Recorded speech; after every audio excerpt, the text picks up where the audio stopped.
Okay, good evening everyone.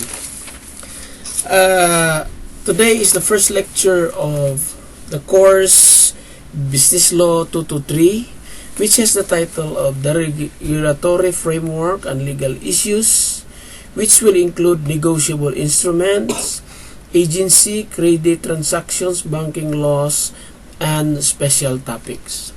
Tonight we will have a discussion on the very first lecture on the subject of the prelim.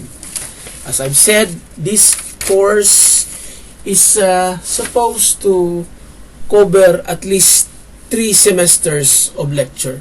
However, as part of your curriculum, we compress this so that only important matters are going to be discussed, only the basic foundations. So now, let us go to the first lecture for the subject matter for the prelim. Okay. Our first topic will discuss on the law on agency and credit transaction. But before that, we also have to thank the following researchers in order that this PowerPoint will come out. Almora, Batalyang, Beltran, Bigalantol, and Borgius. These are the people who research so that we can come up with this presentation. Now, the outline of this topic is 1. We discuss on the contract of agency, and then we discuss the nature, characteristics, and kinds, and the form and perfection of a contract of agency. Now, as a matter of policy, we have the pre-test or post-test questions. Number one question is, in agency, is it necessary for parties to agree? Number 2 question, what is the difference between the principal and agent in the contract of agency? Number 3 question, what are the requisites of an agency? The 4th question is that, what is implied agency? And then, what is expressed agency? Next question is, what are the characteristics of an agency? And then, is it enough that the principal is the only capacitated and the agent is insane? And can the agent render some service to a third person without the consent of the principal? Number 9 question for your pre or post test, what is credit transaction? And number 10, what is the difference between a loan and a discount? Okay, let's answer these questions. In agency, is it necessary for parties to agree? The answer is yes, because agency is a contract, hence there must be meeting of the minds between two parties. Another question is, what is the difference between the principal and agent in a contract of agency? The answer is, the principal is the one being represented by extending himself to render some service through the agent. Meanwhile, the agent is the one who acts as the service in the representation of the principal. And then, the third question is, what are the requisites of an agency? 1 is consent, express or implied, of the parties to establish the relationship, and then the object of the execution of a juridical act in relation to a third party. And then the agency acts as a representative and not for himself, and the agent must act within the scope of his authority. Let us go to the question, what is implied agency? The answer is, the agent is presumed from the acts of the principal, from his silence or lack of action, or his failure to repudiate the agency, knowing that another person is acting on his behalf without authority. And what is express agency? According to Article 1869, it is a contract of agency in which 1. where the agent has been actually authorized by the principal either orally or in writing. Sixth question is, what are the characteristics of an agency? The characteristics of an agency is 1. Consensual, which is perfected by a mere consent. Principal, which can stand by itself without the need of another contract. Nominate, or it has its own name provided by law. Unilateral, if gratuitous. If there is compensation, then it will become bilateral. Preparatory, it is entered into as a means to an end, such as the creation of other. Okay. Is it enough that the principal is the only capacitated and the agent is insane? No. There would never be a contract like that.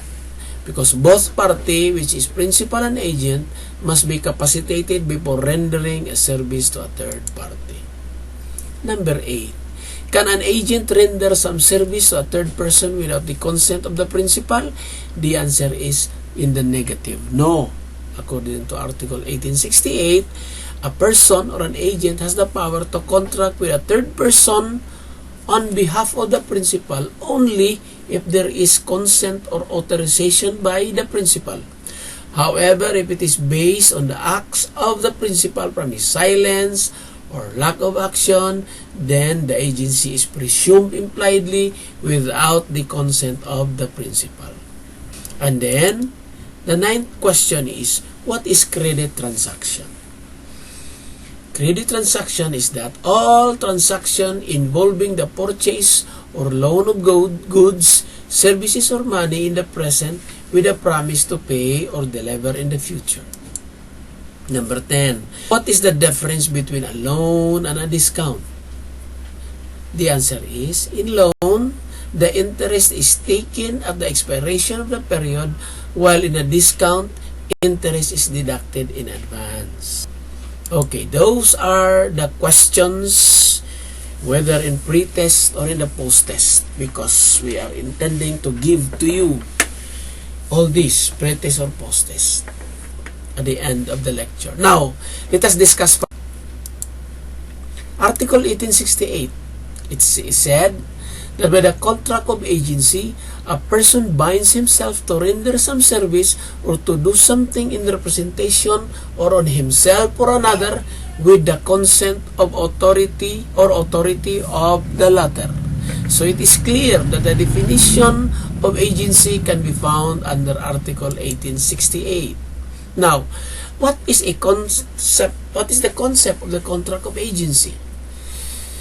Agency is a person agent, which is given the power to contract with a third person on behalf of another person, which is the principal, the one giving. And then, who are the parties to a contract of agency? 1. Principal. A principal is the person that is being represented by the agent and from whom the agent or he derives his authority. What else? Agent. Agent is the one who acts for and on behalf of the principal. He is the person acting in a representative capacity. And then example. The example of the contract of agency is consignment for sale. The principal is the consignor, or the one that provides goods, or while the agent or the consignee is the one that sells the goods. Now, let us discuss the nature, the basis, and the purpose of agency.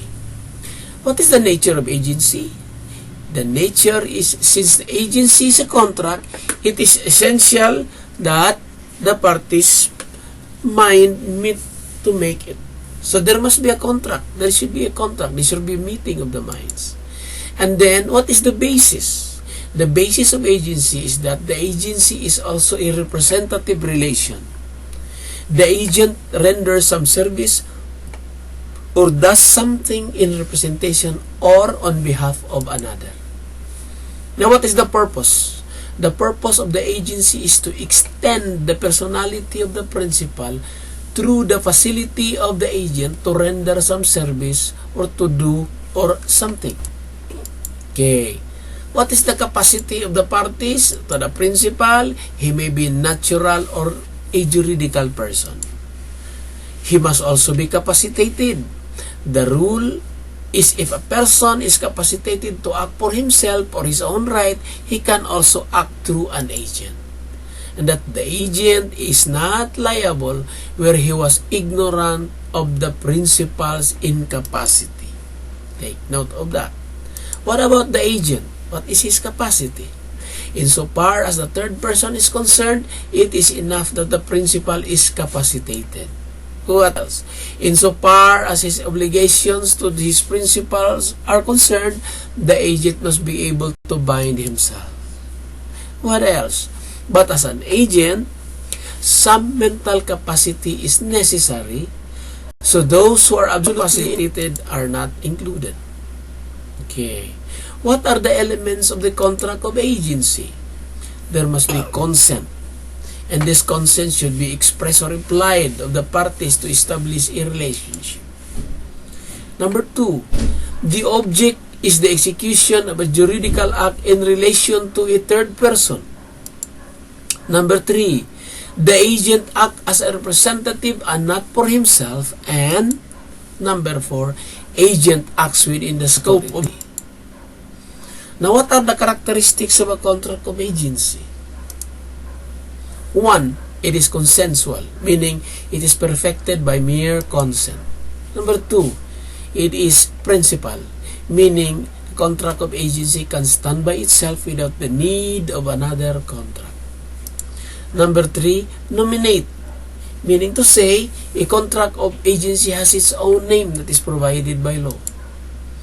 What else? It is unilateral.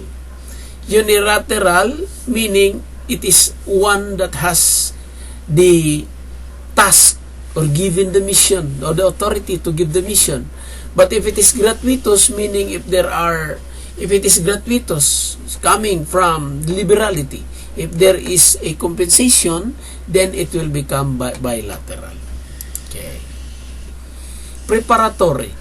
Another characteristic of the contract of agency is preparatory, meaning it is intended into as a means to an end, such as creation of another contract. Okay.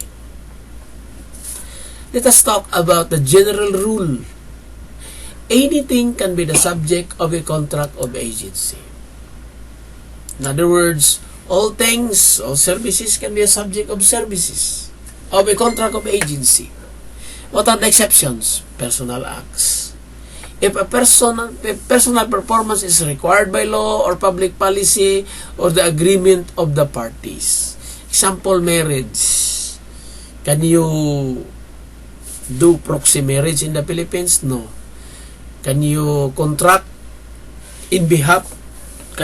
marriage in behalf of your principal? No, you cannot do it here in the Philippines. Example, right to vote during the election. Can you vote in behalf of another person? You cannot do that because that is an exception. Can you make a will? You cannot make a will in behalf of another. You cannot do that because making a will is a personal thing, just like voting. What else? Statements that are required to be made under oath should be made personally. You should go to a lawyer personally when you have to subscribe anything. What else? Marriage ceremony, as I've told you a while ago. You cannot ask another in your behalf to contract marriage. Criminal acts. Criminal acts or acts not allowed by law. These are exceptions. You cannot make a contract of agency on acts that is not allowed by law. If such act by the principal is illegal, then the delegation of the agent is also void. Example, an alien cannot purchase a land through an agent. If an alien purchases a land through an agent, that is not allowed. That is a void contract, void agency. Okay. As to the manner of creation, agency may be expressed, meaning agency has been actually authorized by the principal either orally or in writing, or it must be implied. Agency could be implied, because agency is implied from the acts of the principal, from his silence or lack of action or his failure to repudiate the agency knowing that another person is acting on his behalf without the authority, or from the acts of the agent which carry out the agency, as from his silence or inaction during the circumstances. That is considered as implied agency. As to its character, an agency could be gratuitous, meaning an agent receives no compensation for his services except for his liberality or for his own love. Or onerous. You say onerous, sa character of an agency, it is the agent receive compensation for his service. What else? As to the extent of business of the principal, in general, agency comprises of all the business of the principal, or it's either special agency. Agency comprises one or more specific transactions only. Agency as to the authority conferred, what are those? An agency couched in general terms. Agency is created in general terms and is deemed to comprise only acts in the name and representation of the principal. Or it could also be an agency or simple or commission. This agent acts in his own name but for the account of the principal. What else? Agency as to its nature and effects. We have ostensible or representative agency. One where the agent acts in the name and representation of the principal. It's found in Article 1868. Or simple or commission. One where the agent acts in his own name but for the account of the principal. Okay. Let us talk Article 1869. In Article 1869, it is said that an agency may be expressed or implied from the acts of the principal, from his silence or lack of action, or his failure to repudiate the agency, knowing that another person is acting on his behalf without authority. Agency may also be oral unless the law requires a specific form. What else? Let us go to the forms of agency. General rule. Under the general rule of agency, in the law of agency, appointment of an agent may be oral or written, and there is no formal requirements in the general rule. However, there is an exception when the law requires an agency to have a specific form. Then you make a form, for example, an agent's sale of a real property or any interest therein. It must be in a specific form. Now, forms of acceptance by an agent. 1. Express. When you are designated as an agent, acceptance could be expressed when it is oral or in writing, or it is implied, meaning where it can be inferred from the acts of the agent which carry out the agency, or from his silence or inaction according to the circumstance. Now, between persons who are present, implied acceptance if the principal delivers his power of attorney to the agent and the latter receive it without any objection. That is already called acceptance. Now, between persons who are absent, acceptance not deemed implied from the silence of the agent because he is absent. Exception: when the principal transmits his power of attorney to the agent who receives it without any objection. Number 2, when the principal entrusts to him by letter or telegram a power of attorney with respect to the business in which he is habitually engaged as an agent, and he did not reply to the letter or telegram. Article 1870.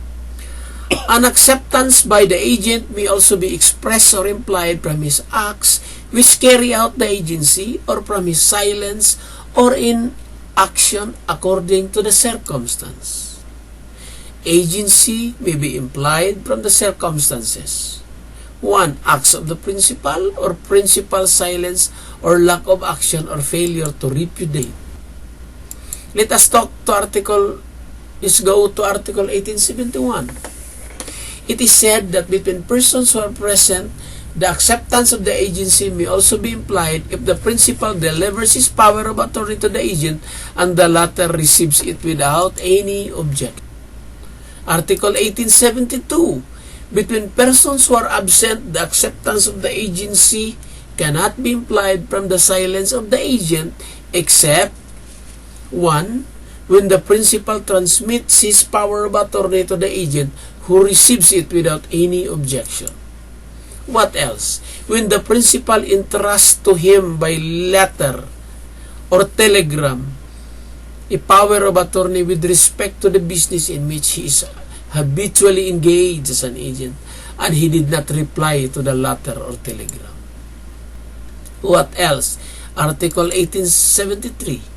If a person specially informs another or states by public advertisement that he has given a power of attorney to a third person, the latter thereby becomes a duly authorized agent. In the former case, with respect to the person who received the special information, and in the latter case, with regard to any person. The power shall continue to be in full force until the notice is rescinded in the same manner in which it was given. Okay. Take note of Article 1873. Now, what are the ways of giving notice of agency and its effect? 1. By special information. If the person appointed as an agent is considered such with respect to the person to whom it was given, and then by public advertisement, the agent is considered such with regard to any person. In either case, the agency is deemed to exist whether there is actually an agency or not. What are the manners of revoking an agency? The power of attorney must be revoked in the same manner as it was given. How do you revoke an agency? Again, in the same manner as it was constituted. However, constitution by special information may be revoked by notice in a daily newspaper, provided it can be proven that third person in question read the revocation. Now, let us go to another topic.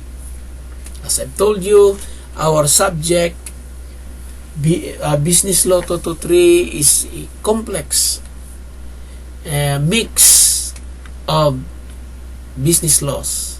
Let us discuss concept of credit transaction. Credit transactions include all transactions involving the purchase or loan of goods, services, or money in the present with a promise to pay or deliver in the future.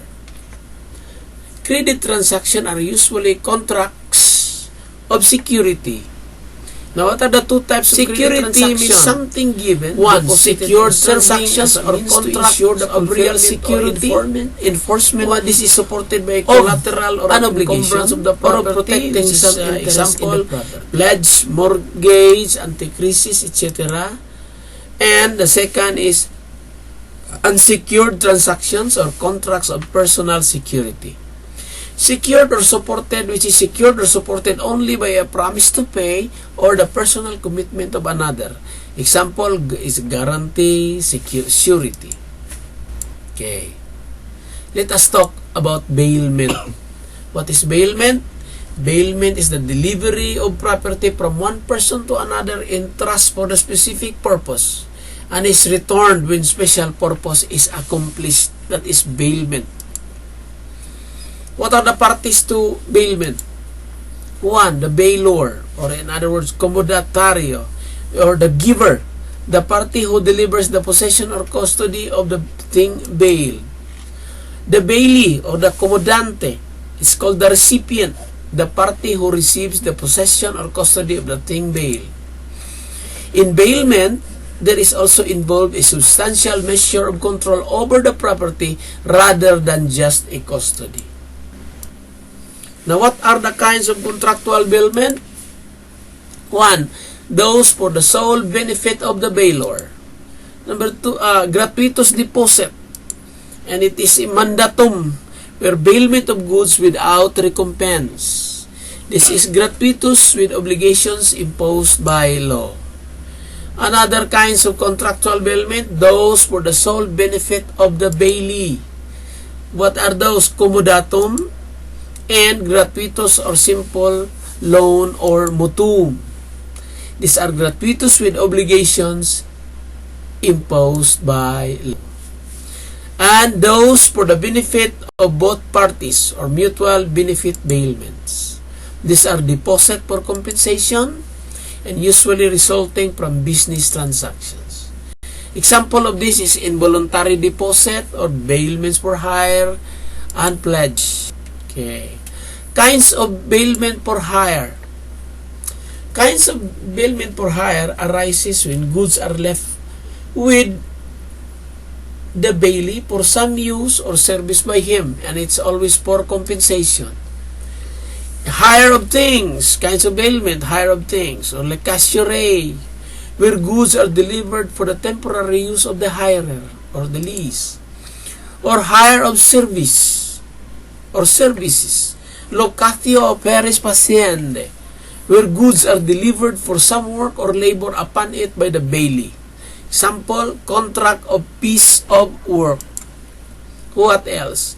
Bailment, hire for goods or carriage of goods, or locatio opere mercium vehendarum, or where the goods are delivered either to a common carrier or to a private person for the purpose of being carried from place to place. And bailment, hire for custody, or locatio custodiae, where goods are delivered for storage. And that is the last.